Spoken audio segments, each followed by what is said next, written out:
As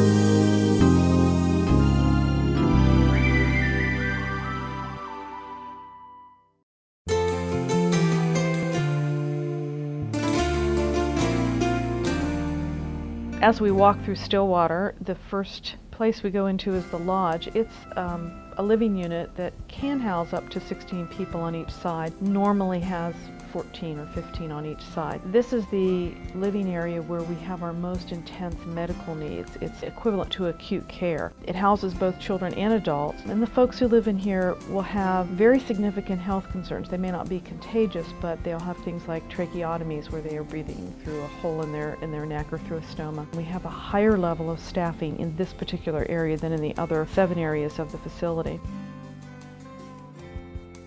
I think one of the things we've seen that has been very helpful is that each of the bedrooms that houses 2 people share a bathroom with 2 other people. So there's basically a tub bathroom facility for each of 4 residents, which makes care much easier to give.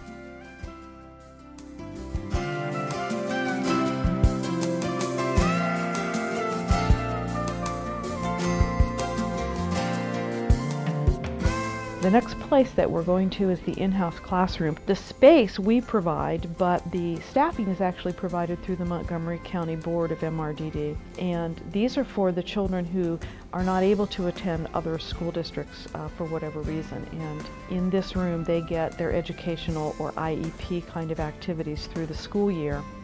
We're seeing things like repositioning going on for people. Many of our folks are diagnosed with cerebral palsy, which is another disorder that can be associated with mental retardation, but many people have it who are not mentally retarded. It's a condition that really impacts most of the muscle groups, and there are 2 major kinds, although there's several kinds, that we see is the spasticity or the contractures, where people are, their arms and legs are contracted and pulled into them, and they're very tight. It's almost like doing isometrics. So we work very hard, and we saw one person doing repositioning where she's gently kind of stretching those muscles the opposite way so that they get flexed. And to look at it, it looks like they're just moving an arm or a leg, but there's actually a lot of sophistication to that.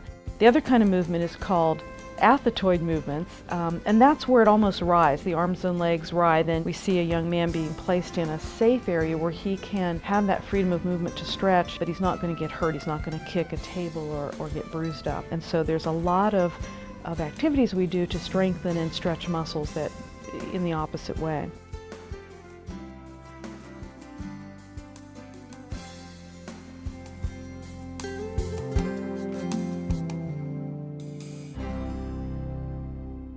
The next area that we went through or are going through is the courtyard that was designed by a physician who works here and in collaboration with a gentleman from Public Works or the County Public Works Department.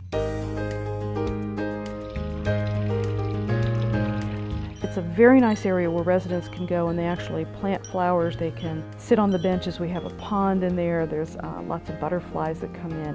Very beautiful area and very quiet, and people go there often to enjoy outside. It's very close to the homes because it's within the facility actually. If you turn and look at the one face of the courtyard is the front of the old Stillwater building, and that was kind of neat to have a piece of the historical building as part of the brand new facility so that we remember our past and where we came from, and helps us be very appreciative always of this new building.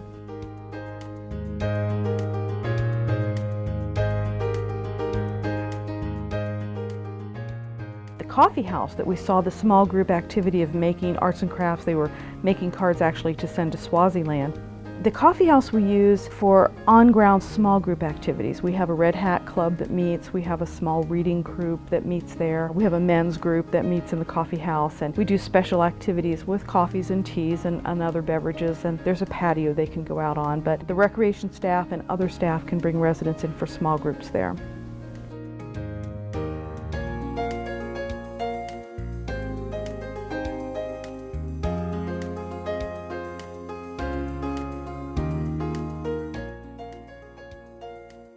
We did see the standing group and walking programs that we have. The posture of being upright, either in a stander or being able to walk upright, is very important, not only for muscle and bone development, but also because most people aren't aware of it, but our organs need to be in alignment and our lungs need to expand from being upright fully. If you're contracted or bent over or sitting most of the time, you don't get that full benefit. So it really helps us prevent respiratory disorders and pneumonias and other kinds of illnesses. So it's very important, plus their mobility is so much better. You can see some of them just take off in those walkers. They really enjoy it.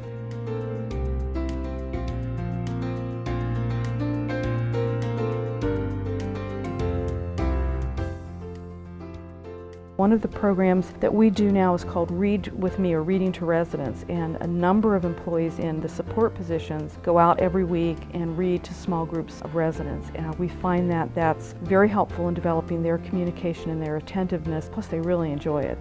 Folks quieten down, they seem to relax, they get a lot of different facial expressions, and it's real clear that this is a real beneficial program. And it gives us in the office areas, if you will, a way to get out and interact with residents very productively and help the direct service staff do their jobs.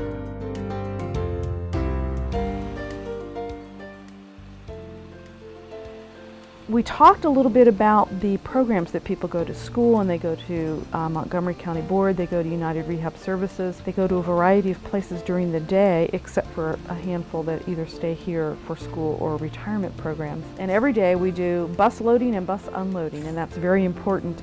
The way you leave and the way you come home for all of us is an important part of our day. And so just getting people back into their home with a snack or a reposition, a little bit of water, juice, iced tea is very important for their well-being.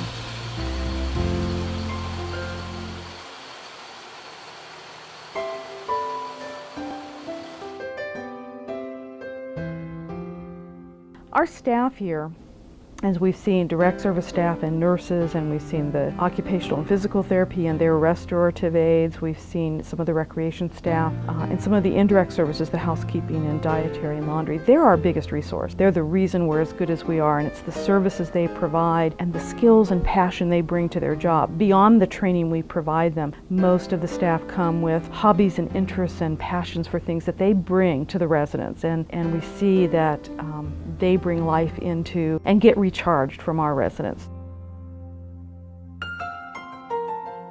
Here at Stillwater, we serve the most vulnerable of our population. People with significant developmental disabilities are often kind of put away in society and not seen out in public a lot. But they're people, they have personalities, they have feelings, they're very expressive. They bring joy to those of us who get to know them.